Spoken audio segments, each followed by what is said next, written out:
So, welcome everybody to this Teamcast from Upper Gear.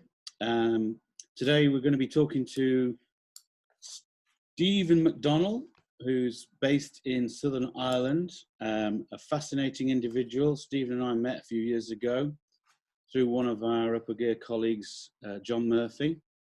And Stephen has become one of the Upper Gear community leading exponents of Upper Gear and has carved out a niche for himself in the Irish business market.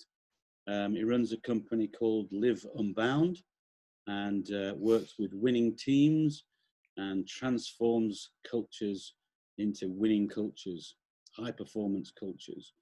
So a very interesting character, has had a very, very successful career in sport, in particular as a hurling player.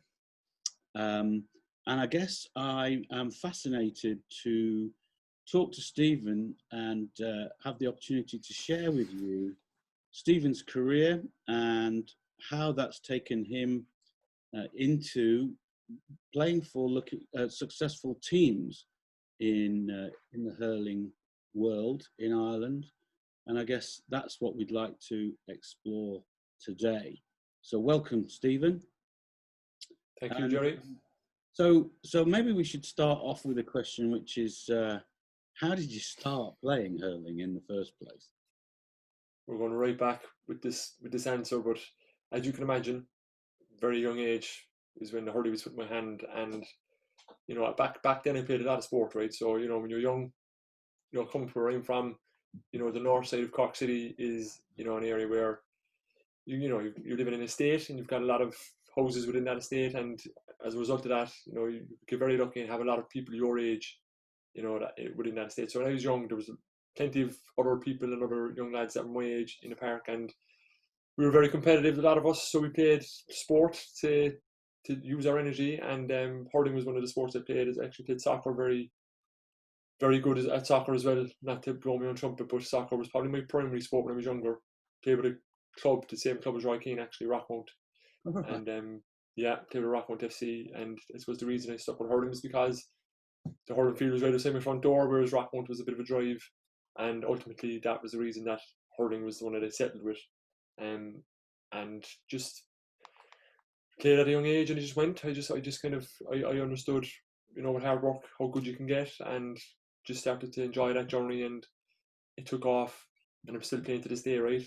31 now, and I started playing first when I was about 12 years of age, so a bit of a journey. And what were the teams that you played for along the way? Yeah, so look, Jerry, I suppose I know you're from the UK, right? And your knowledge of hurling might be exceptionally good, right? So I'll try and explain it in a way that I don't bore people that know about hurling, but so within Ireland, there's clubs in nearly in every village and every town in Ireland. You've got clubs. What I mean by club is you've got, you might live in a place or a town, and that town will have its own hurling or football club, and they'll play then and represent that town and village against other towns and villages. So mine was a club called the Glen Rovers, and the Glen Rovers hurling club is one of the most famous clubs in Ireland, right? So, within that fame and history comes culture, and it was that culture, I suppose, that enabled me to be part of, very, very good teams, because we were involved, and we were, there was something bigger than the team, right? That was making us that step a little bit better, and that was the culture within the Glen. So I think from a young age I was able to play with very good teams within the Glen, to see how a good team operates, see how a good team works, and then from there, I represented the division called Shandoon, and then ultimately represented my county, which is County Cork, and their ultimately County Cork is a cross section of the best players from each club. So you'd have hundreds of clubs in Cork, and a cross section of the best players from those clubs come together to represent Cork, and then they play against other counties within Ireland. So many different teams, and they play with colleges teams as well. Went to Cork Institute of Technology and played with teams there as well. So within that, over my 20-year career as playing hurling, there were some very, very, very good teams, exceptionally good teams. There were some okay teams, and then there were some poor teams that I was involved with. So definitely, I would say that the Glen Rovers Hurling Club was one of the teams that, or one of the journeys of playing with that team, or with that club. There was more positives and good teams that I played with there than I suppose with other teams that I played with. Yeah, and so it's a difficult one to answer because there's so, when you play that many years of hurling, you've got so many teams you're playing with, and every year it's different. 20-year career, that's magnificent. I remember when we first met, you were always saying to me, this is my last year. I'm definitely not going to play again next year. And then we'd see each other a couple of months later and you go, just signed up for another year. So it's another interesting concept in that hurling with the club is brilliant because it's not as intense. But when you play intercounty, it's an elite level. It's nearly professional, right? It's an amateur sport, but it's played at a professional level. And for you to be able to be good and show up well, be a positive difference and impact on a team, and ultimately step out onto the field of hurling and enjoy it, you need to put the work in. You need to be ready, and to put the work in to be ready, it requires significant investment of time and energy, and that investment of time and energy has to be taken from other areas, right? Professional sports don't have a job, right? So they can really, they'll have the space to invest that time and energy. Whereas when you play with your county in Ireland and you have a job as well, your space is a lot less, and you've got a family and you've got friends, you've got relationships to maintain as well, right? So that space is a lot less. You're working with a lot less space to be in a position to go out there and to perform well, right? So it was always challenging to commit to another year, but it's even more challenging to walk away, right? Especially when you feel you're really in your prime and you're playing very well. So it's a challenging concept or a challenging area to deal with. Especially if you're a naturally sporting and competitive person. Exactly, yeah. Hard to walk away. But so you mentioned there the amount of commitment and effort and energy that you have to put in. We've talked about the levels of sacrifice. I'm going to use that word. What do you have to give up or give to be at the level to be able to go on the pitch at the standard you would expect of yourself? Yeah, good question, Jerry. So I think there were studies done on this, right? So I could tell you what I think it is from my perspective. I can tell you what it is from my perspective, but studies done on an average intercounty player across the board, an average is 31 hours a week is what's required of your time. Wow. to be at the level that's required, that when the whistle is blown and when the ball is thrown in, you're ready and your best self is shown up. 31 hours a week. So you can imagine that commitment on top of running a good business and a passionate business that I have. Yeah. And knowing that my priorities are always my family first, right? So it's been challenging for me because sometimes my family has to come second or third even, given the position I'm in with the business and with sport. So it's key to have obviously a good relationship and a good conversation and good communication, authentic communication, to be able to get the support to go and do what you need to do, right? So so yeah, 31 hours a week, there's the answer in short. And what would that training involve? So yeah, so look, another good question, Jerry. The training would involve your collective sessions. So as a group, you will get together and you will train and you will practice, and you might do that 4 times a week, plus a game, maybe 5 times. 5 times would be the max, 4 times would be the minimum. And you're probably talking 3 training sessions, 1 game, or sometimes when there's no game, they're all training sessions. Within that time frame, you might be doing a 2-hour session training, but then you also might have meetings, strategic meetings about how we're going to show up, how we're going to set up our tactics, alignment between management and players having their own meeting, tactical meetings, performance analysis meetings. So you think about the backroom team that you'd have involved with a high performing sporting team. You'd have specialists in nutrition, specialists in strength and conditioning, specialists in psychology, specialists in performance analysis. They all need to have their input onto the team, right?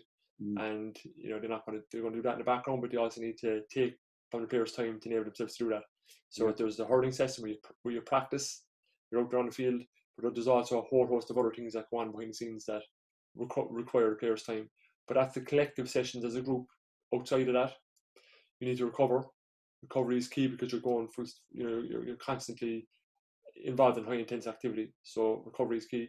So there's many different ways you can recover, and every player is different in terms of how they recover.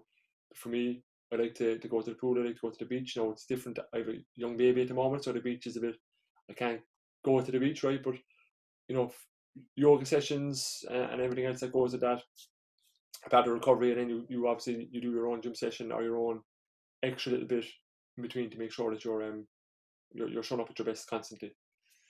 And also the final piece to that is the mental side of the game, which is probably the most important, in my opinion, side of the game, right?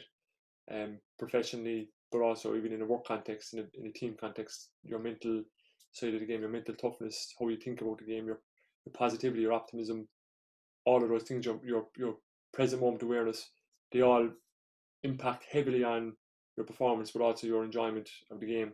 So you have to focus on that as well. So that's another area you need to focus on. And yeah, so I think I covered a lot of the stuff there. Probably more things that I'm not bringing into the fore, but they're the main points anyway from my experience. And is there importance placed on the relationships between the players? You know, is the chemistry among the players important still? Absolutely, 100%. So you need to go out as a team. You've got 15 players that step over that field, right? And you got the 10 or 20 players behind that are, you know, in the background, that are subs that are coming on, but maybe there's some people that might make the panel, right?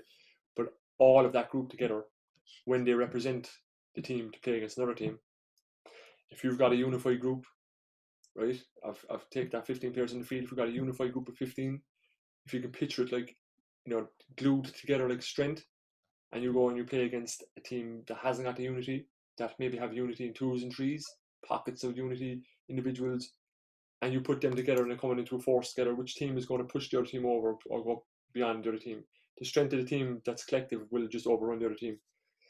And what makes that glue within that team is all down to that culture within the team, the belief within the team, the journey they've been on, the relationships they have, the willingness to challenge each other, the conversations around how do we need to behave, what are we going after, are we going to focus on outcomes, or are we going to focus on the process, right? Because there's a big difference between we want to win versus we want to bring our best selves to the game, we want to be consistent with our performance, because ultimately that will lead to the outcome.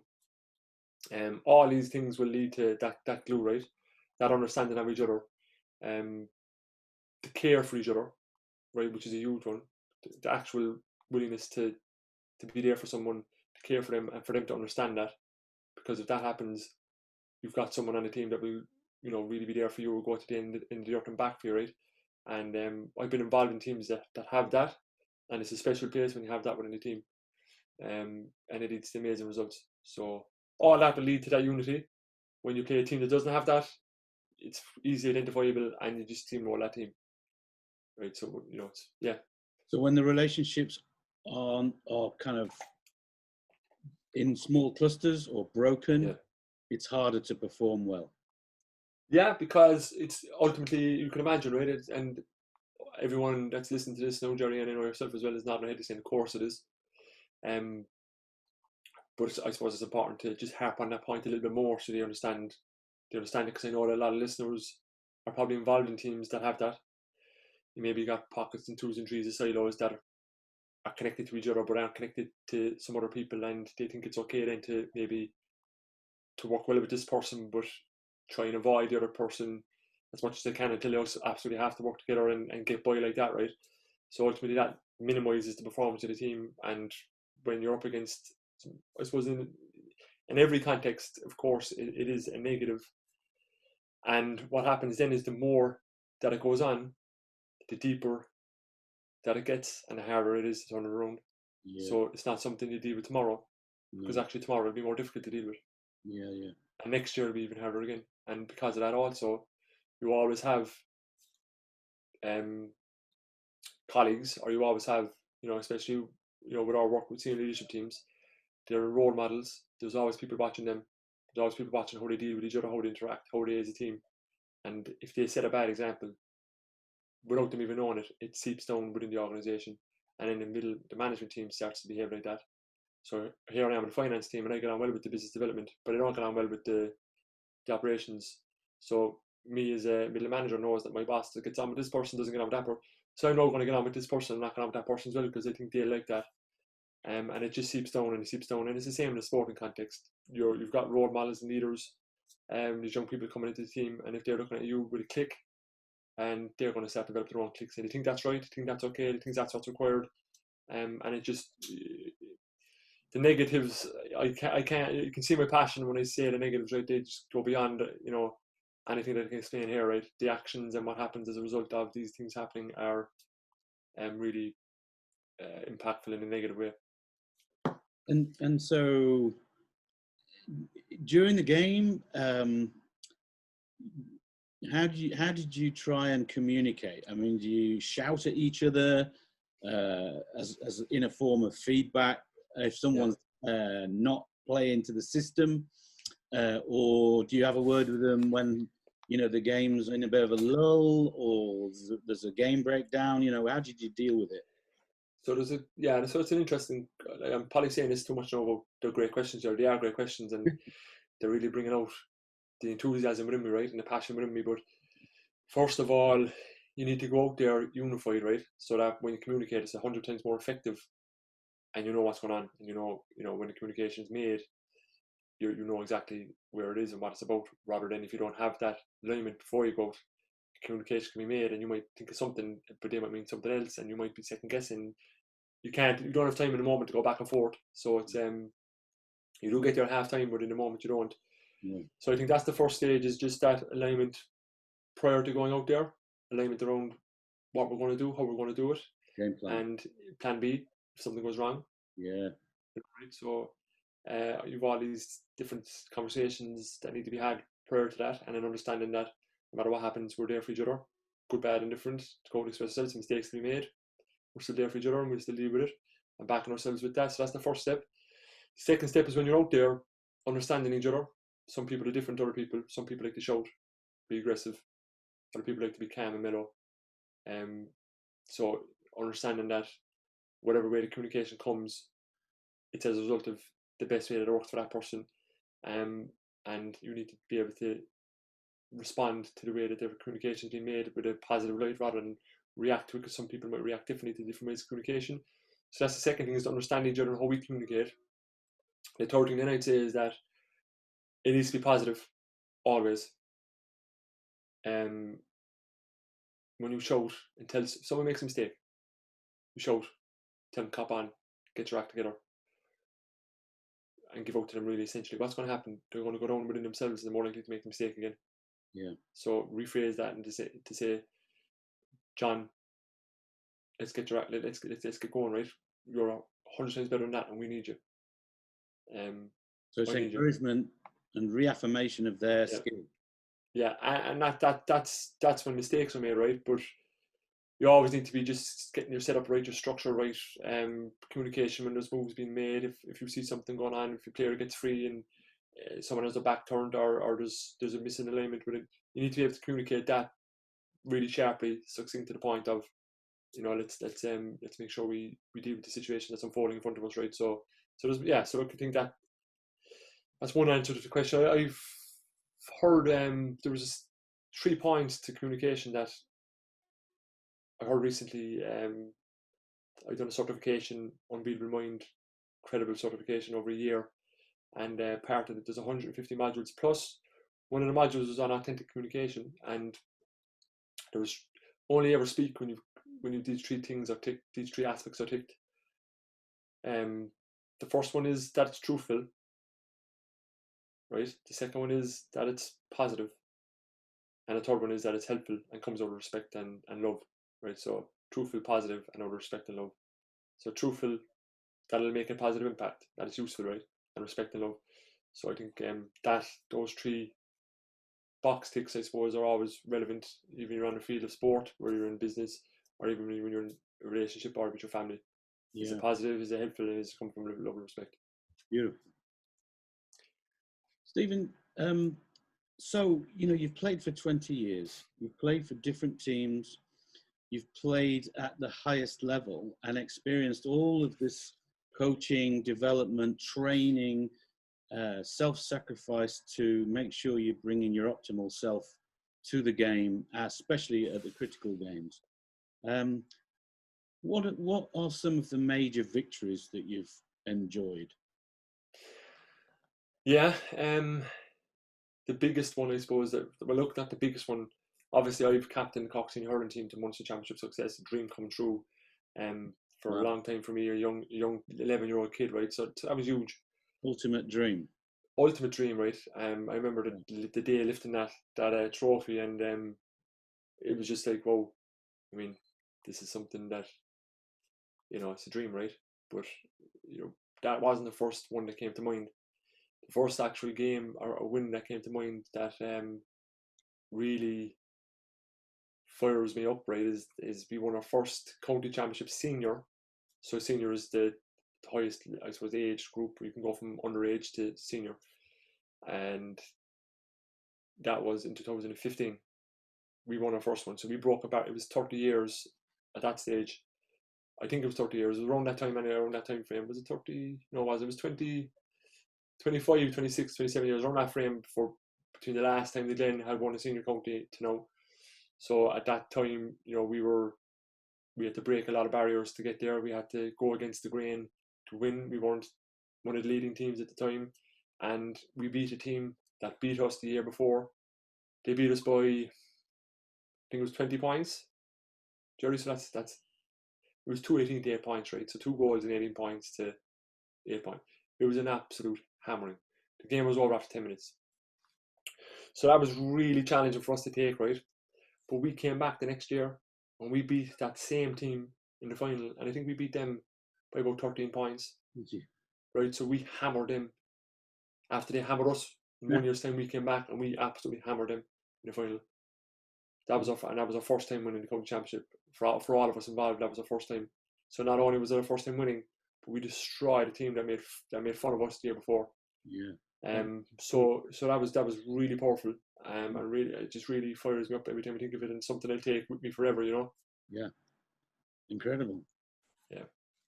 So, of these winning teams, were there any particular aspects of those teams that you could definitely identify as what we would discuss in our business now as high-performing teams that perhaps embodied a lot of the things that we talk about in terms of the team working together, the chemistry, the things we've talked about, the sacrifice, etc., etc. But overall, you get more performance out of a group of people because of the way that they choose to play together. I mean, of those winning teams, what could you say about them as high-performing teams? Yeah, no, there's a lot of things coming from me there, Jerry, when you ask that question, right? So I see how we get on, right? I just go with it. And the first thing that comes to mind is commitment, right? So commitment and dedication is the first one. So I think without that, it's going to be very hard to do great work, right? Yeah. In a business context, and to win, then I suppose in a business context or in a sporting context. So I think the first thing that when I look at that team, right, say to take that team, and let's say the Munster winning championship team that we had in 2017, because that was an unbelievable great team as well, right? So they were 2015 and 2017 Cork, 2015 Glen. It's probably the 2 best teams I've ever played with. What was clear and concise when I look at those 2 teams, first and foremost, is we were all unified in our commitment to do what it takes to be the best we can be. And we gave dedication towards that, and there was no shortcuts. We all took the hard right. And I think with that commitment and dedication, it was a platform or foundation built for other aspects of high performance to come into play then. Because without that, I think the high performance aspects that come into play would fall through the cracks, right? I think we built that foundation based off of commitment and dedication, and we built from there. So that's the first thing that came in for me there when you asked that question, Jerry. And would you say, this is a bit of a tricky question, without Please. naming names, were there any weak links in the team that you kind of had to make up for, or was everyone of an incredible standard and you were kind of not worried about any particular part of the team? No, there was definitely weak links, and it was my role as captain in 17, and I was a big deal as well in 15. I took responsibility for ensuring the weak links didn't bring the team down, right? And making sure that the weak links, that there was strength within the weak links as well, right? what do I mean by that, right? So one of the guys in the team, let's say, could be a really negative individual, and he's not a team player, right? He's an individual, but he's a great skill set and offers a lot to the team. But you could say he's nearly there for himself, right? So you need to manage that character, that he doesn't bring other. So when you've got that unity, right? That person needs to be, let's say, on that ship. So you need to. It's ultimately what happens here is that the power of the group and the culture of the group is greater than any individual. But that individual needs to be managed in a way that they don't bring other individuals into the individual camp, right? So it's on the leaders to make sure that they're constantly on top of that, and that they're bringing a person along on a ship, and that they're offering value, because they could be great players individually, but unless they become part of the team, then they're going to be poor. So the thing about leaders is they need to be in a position where they can take the individuals who are more inclined to be individualistic, and that's my passion coming out there, Jerry. And then bring them in with the team, and constantly be managing them, and making sure that they're content with where things are at, because quite often times when they're not happy with current situations, where they'll be at a heightened sense of individualism and negativity. So it's just always being there to manage that. So yeah, so I think even in a business context, the negative people or the people that aren't high performing in the moment can still offer value, and it's about managing that. And ultimately, if they're not going to offer value, then they're not going to be part of the team. They need to be gone. They need to be, Very good, very honest of you to say that you had weak aspects of the team. And it can be changed. It can be their weakness can be managed, that their strength comes through. If their weakness isn't managed and their strength doesn't come through, then they're not part of the team. They need to go, and that's straight as point. Yeah, that's a hard fact, isn't it? Yeah. The big finals that you've played in. What's the biggest crowd you've ever played in front of? 83,000 people. Croke Park. 83,000, yeah. Right. And you've got over 1 million spectators on TV as well. And how do you deal with that mentally? Mental toughness. Until this, in 2013, we played 2 games, 2 hour finals. There was a replay, and this is a long answer, but I think it's important because there's a good story to it that people might learn from. Yes.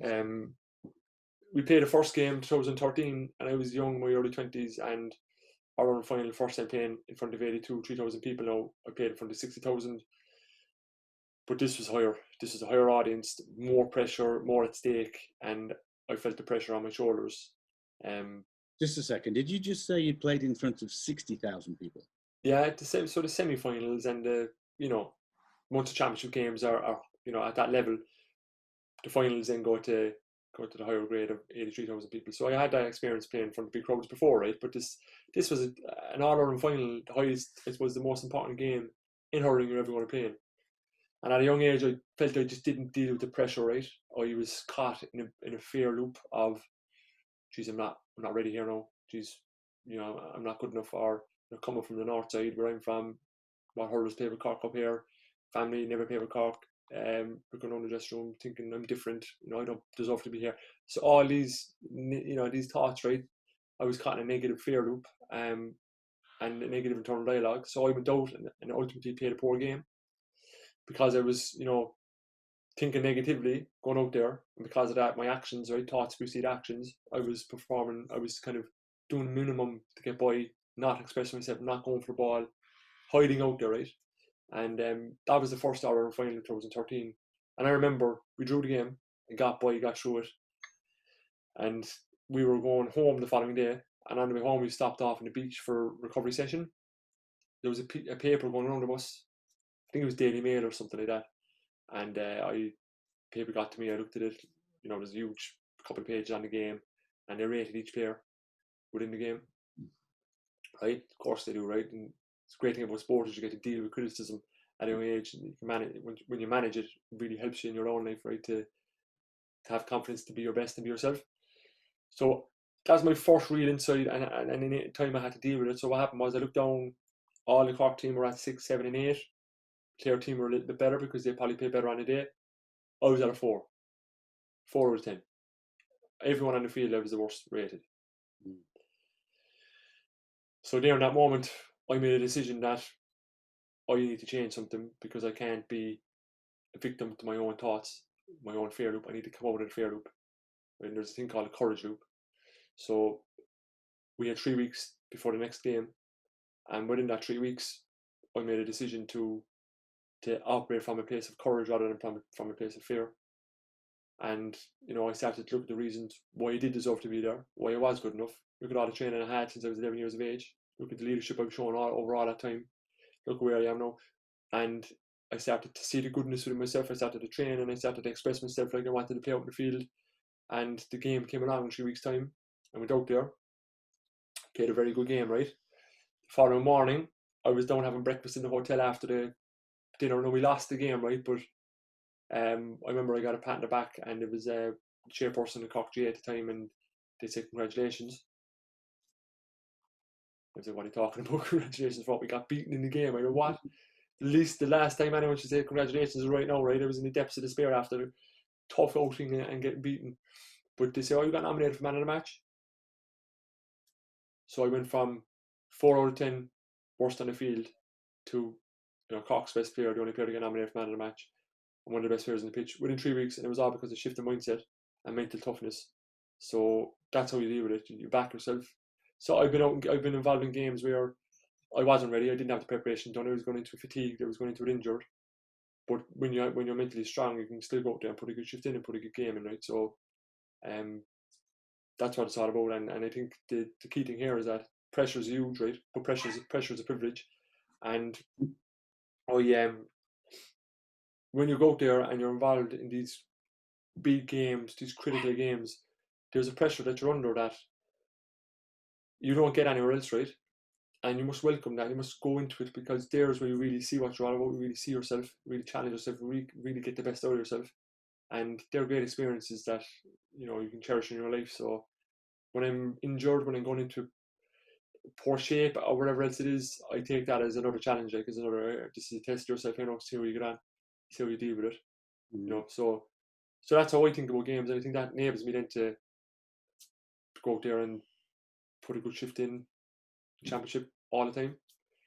It's interesting, isn't it, when you look back on your career, there are critical moments that you either respond to or you don't, and they can be pivotal in how you choose to go forward and make choices and decisions, which we all face in life.